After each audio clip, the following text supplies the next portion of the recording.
আসসালামু আলাইকুম। আমি অধ্যাপক নিয়াজটি পারভিন। আমি কাজ করছি ইম্পালস হসপিটাল সিনিয়র কনসালটেন্ট হিসেবে।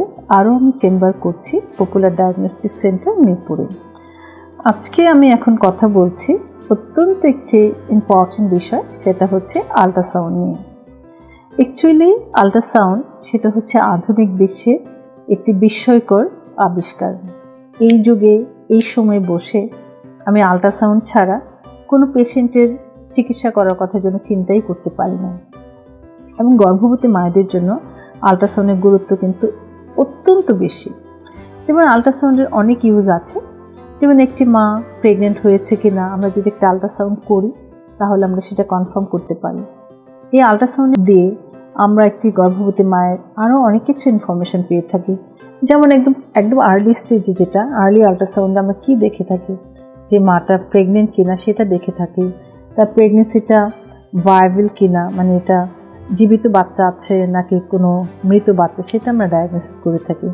আমরা দেখে থাকি তার বয়সটা কতদিন হয়েছে, জেস্টেশন এজটা কত, জেস্টেশন পিরিয়ডটা কেমন। অনেক মায়েরা আছে যে তার পিরিয়ডের ডেটটা ঠিকমতো বলতে পারে না, তখন আমরা আল্ট্রাসাউন্ড করে তার জেস্টেশন এজটাকে ডিটারমিন করে থাকি। আমরা দেখি যে বাচ্চার সেটা সঠিক পজিশনে আছে কিনা। অনেক সময় দেখা যায় যে প্রেগনেন্সি টেস্ট হয়তো পজিটিভ এসছে কিন্তু তার বাচ্চাটা কিন্তু সঠিক জায়গায় নেই, জ্বরের ভিতরে না থেকে বাচ্চাটা হয়তো জ্বরের বাইরে কোথাও হয়েছে, যেটাকে আমরা একটোপিক প্রেগনেন্সি বলে থাকি। তাহলে এটাও কিন্তু আল্ট্রাসাউন্ডের মাধ্যমে আমরা ডায়াগনোসিস করে থাকি। তারপরে আমরা দেখে থাকি যে বাচ্চা কি একটা আছে নাকি একের অধিক আছে। যেমন অনেক ক্ষেত্রে এখন দেখা যায় যে বাচ্চা কিন্তু একটা হতে পারে, টুইন হতে পারে, ট্রিপলেট হতে পারে, এটাও কিন্তু আমরা আল্ট্রাসাউন্ডের মাধ্যমে সেটা আমরা করে থাকি। এগুলো হচ্ছে আর্লি প্রেগনেন্সি আল্ট্রাসাউন্ডে। আর আর্লি প্রেগনেন্সি আরও কিছু সফিস্টিকেটেড ইনভেস্টিগেশন আছে, যেমন যে কোনো জেনেটিক কোনো প্রবলেম আছে কি না সেটাও কিন্তু আল্ট্রাসাউন্ডের মাধ্যমে কিছু স্পেশাল ইনভেস্টিগেশন করে, যেমন কোরনিক ভেলাস স্যাম্পলিং, অ্যামনিওসিনথেসিস, এগুলোর জন্য কিন্তু আল্ট্রাসাউন্ডের হেল্প নিতে হয়। এটা হচ্ছে প্রথম দিকের আল্ট্রাসাউন্ডের গুরুত্ব। আর শেষের দিকে কিন্তু আমরা শেষের দিকে না 20 উইক্সের দিকে আমরা একটা আল্ট্রাসাউন্ড করে থাকি। সেটার মাধ্যমে আমরা দেখে থাকি যে বাচ্চার কোনো জন্মগত ত্রুটি আছে কিনা, কনজেনিটাল অ্যানোমালি আছে কিনা। এটা কিন্তু অত্যন্ত গুরুত্ব, কেন একটা বিভিন্ন জন্মগত ত্রুটি কিন্তু একটি বাচ্চার হতে পারে। আমরা যদি 20 সপ্তাহে 18 সপ্তাহে যদি জন্মগত ত্রুটি আমরা ডায়াগনোসিস করতে পারি তাহলে কিন্তু আমরা প্রেগনেন্সিটা কন্টিনিউ না করে আমরা টার্মিনেট করে দিই। আচ্ছা, শেষের দিকে আল্ট্রাসাউন্ডের গুরুত্ব আছে, যেমন যেটা বাচ্চার পজিশনটা ঠিক আছে কিনা, বাচ্চাকে উল্টো পজিশনে আছে কিনা, এবং আরেকটা ইম্পর্টেন্ট হচ্ছে বাচ্চার যে প্লাসেন্টা বা ফুলের পজিশনটা ঠিক আছে কিনা। একটা কন্ডিশন আছে প্লাসেন্টা প্রিভিয়াস, সেটাও কিন্তু আল্ট্রাসাউন্ডের মাধ্যমে ডায়াগনোসিস করা হয়ে থাকে।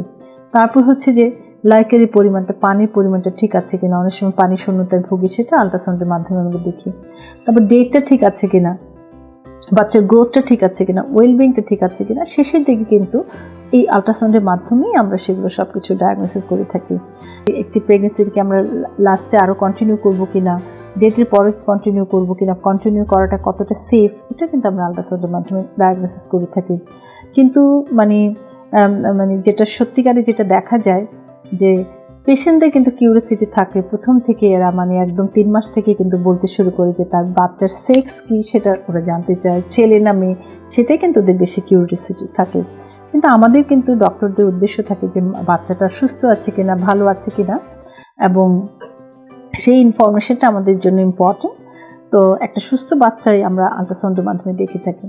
এখানে আরেকটা ইম্পর্টেন্ট কথা হচ্ছে, গর্ভাবস্থায় আল্ট্রাসাউন্ডের যেমন গুরুত্ব আছে, যারা নাকি জেনারেল গাইনি রোগীদের জন্য কিন্তু আল্ট্রাসাউন্ডের অনেক গুরুত্ব আছে। যেমন জ্বরেতে যদি কোনো প্যাথোলজি থাকে, কোনো সমস্যা থাকে, জ্বরের টিউমার, ওভারিতে সিস্ট, তারপরে হচ্ছে জ্বরের কোনো জন্মগত ত্রুটি, এগুলোও কিন্তু আল্ট্রাসাউন্ডের মাধ্যমে ডায়াগনোসিস করা হয়ে থাকে।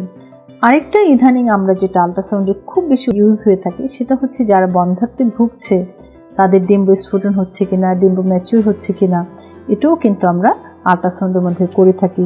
এমন যেটা নাকি ট্রিটমেন্ট আছে, টেস্ট টিউব বেবির জন্য যেটা ট্রিটমেন্ট করা হয়ে থাকে, ডিম কালেকশন যেটা করা হয়ে থাকে, ওভাম পিক আপ যেটা করা হয়ে থাকে, সেটাও কিন্তু আল্ট্রাসাউন্ডে কাজেই আধুনিক যুগে আমরা কিন্তু আল্ট্রাসাউন্ড ছাড়া আমরা চিন্তাই করতে পারি না যে আমরা অবস গাইনি প্র্যাকটিস করব।